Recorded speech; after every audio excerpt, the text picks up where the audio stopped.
Going on, guys? It's your boy coming back with another video. I'm gonna try to pump them. Y'all asked me to pump them out. I'm trying to pump them out. 12 o'clock. Old man should be in bed, but I'm here doing a video drinking a Monster for y'all. I'd be drinking a Monster anyway. So this video is in no certain order. They're all major, like not major, but they're big mistakes. So this is the top 5 mistakes that I made as a business owner, hotshot truck and car hauler. Okay, and again, no real certain order, but I am gonna talk about them in the order that they happen, as close as possible. So number 1, the first one, was a lack of research. I was like everybody else. Call me a hypocrite, but I tell you to do, the reason I give the advice is because I suffered, because I did it and I learned the hard way. That you need to research. You need to know what you're going into. I came in with a 1-car trailer running used shit. Just used shit. You know what I mean? So, it was rough. And again, and you'll, coming up, there's other mistakes that go along with this. So, I didn't know much about the industry. When I got in the industry, my goal and what I told my wife was what everybody else says and does or tries to do. I'm gonna work for myself. I'm gonna be home every night, and I'm gonna make $5 grand a week. We're gonna be happy. Life's gonna be great because I'm a business owner. Everything's gonna be good. I'll be home every night, babe. That lasted about a month. And then I realized that I was spending 2 hours a day commuting to work. Like, not 2 hours a day, 2 hours in the morning, 2 hours at night. Because what I was doing was, I was running Jersey to Baltimore and then Baltimore to Jersey. But the way I started, and I'm running 1 car, by the time I get up to Jersey, get loaded, go drop one, and then go home, you know, I'm working for like $300 or $400 a day and commuting them 2 to 4 hours. And I didn't do enough research on the business structure either. And now this is one that I still do not give a bunch of advice on, because I feel everybody's business structure is different. Your tax structure is different. You need a CPA, you need a professional. I can run a business, I can drive a truck, I can load a trailer, I can teach y'all how to get loads, but I will not give tax and business structure advice. Not yet. So I just ran with what everybody said and did the LLC. Kind of wish I would have done the S Corp, but I didn't. You know, something may be happening in the future, but we'll see. So lack of research, you know, the thing that I push on you guys so much and so adamant about, and that's why I do these videos, because as I said, they're not no certain order, but I think this was my biggest mistake, was lack of research. So do your research. Don't be shy. Ask for help. The next one. I started with an old truck. I started with a regular cab 95 F350 flatbed. I ended up taking the flatbed off, you know, to save the weight because I was non-CDL. But I didn't have to take it off because I was non-CDL, because the truck was so light. I took it off because the weight was actually hindering the truck.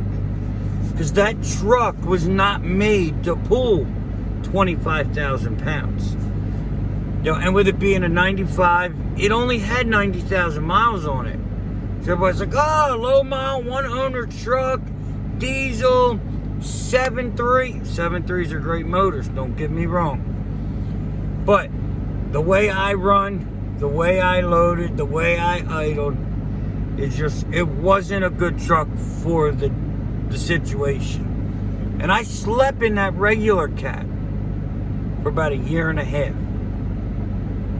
I'm 6'2". I slept in a regular cab Ford. And the truck, it was just so old. Back then, they didn't make them to do what they do now. You know, like that truck, I think it had like 180, maybe 200 horsepower. Like I would load it because I load heavy. I work my equipment. So that was a big mistake also, was going with the older truck. So when I say go with a used truck, and I still recommend that even though I'm driving a new truck, just bear with me a minute. You don't want to get a real old one, but you want to get one that, in my opinion, no emissions junk. None. It's a nice, reliable truck. Like my 08 Elvira was a great truck. So that's kind of what I would stick with. Don't go too old, you know, but I wouldn't recommend brand new either. So the next one is I started with limited funds. I had about $5,000 after I bought the truck. Now that included my insurance down payment, which is another mistake. So starting with limited funds, I was never really in a comfortable position. I was always just barely getting by.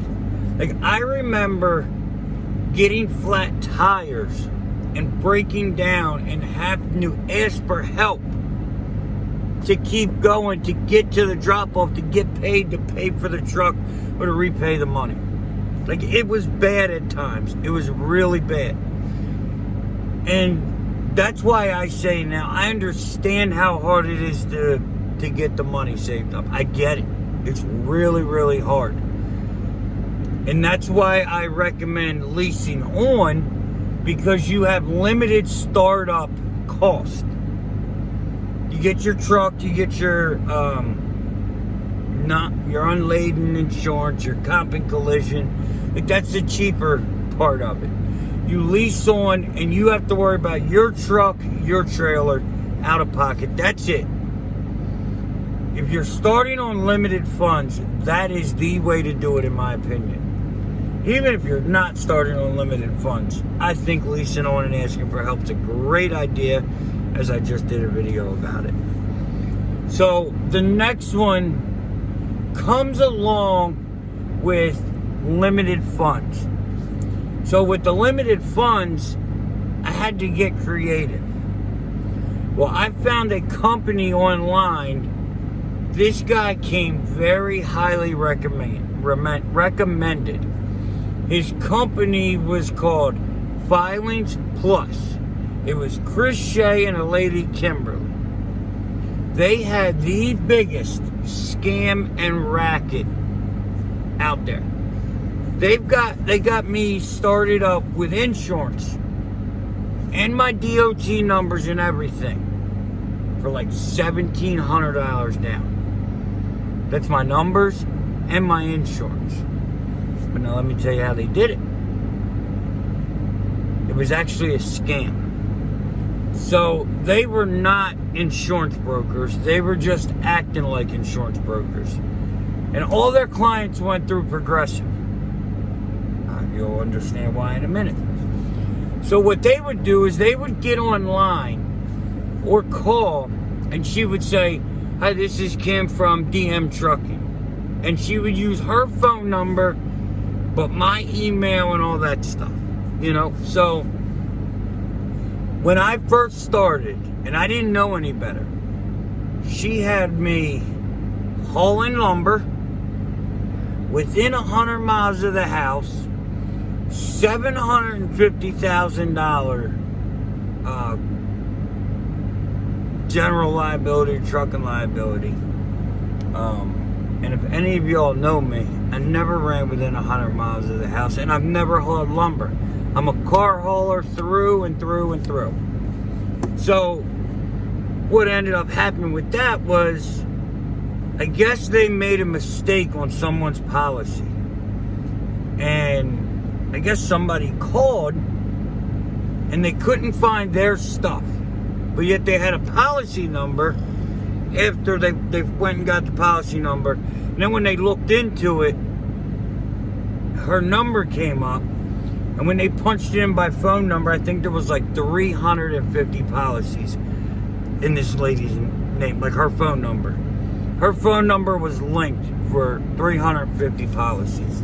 So what Progressive did was told me where to go. They canceled me. And then they told me they would rewrite my policy, but I would need to put $5,000 down. And that the money that I already paid, I don't get back, even though I paid like 3 months at $2,200 a month. I didn't get that back because I was insured. But really, I wasn't insured, if that makes sense. Because I wasn't insured for cars. I wasn't insured for the $1 million. It was just a mess. That almost put me out of business. You know, because I just got to where I was doing really good. Like, truck was doing good. I was running, making decent money. Then I got a kick right in the kahunas. Like, out of nowhere, I got a phone call saying they're canceling my insurance, and this is why. Unauthorized agent. So how is it my fault that you allowed an unauthorized agent to write a policy? Now, anybody's phone number that comes up with 350 policies, something's wrong. How they didn't find it, I don't know. I have no idea. So, that mistake was more of looking for the cheapest way in, because I didn't have the proper funds, because I did a lack of research. You see how these all connect together? So, and the last one's going to be a more recent mistake. Holding out with my Hotshot truck, with my pickup truck as long as I did, and buying this new truck. I do not like this truck. I'm running the truck. I'm making money with it, but I don't like it. I don't like the decision I made. I'm not happy with it, but I'll make it work for now. What I should have done is I should have got my butt in gear, and once I had my CDL and was making decent money, I should have went and got my restrictions taken off. Now, my restrictions are going to cost me $1,200 in a whole week to get taken care of. But I got to get it done.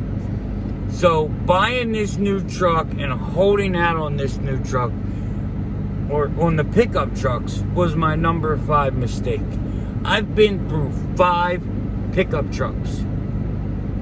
5. So, like I said, I wish I would have gotten to the semi sooner, got the full insurance and all that. I'm going to give you a bonus mistake. I bet you this is the biggest.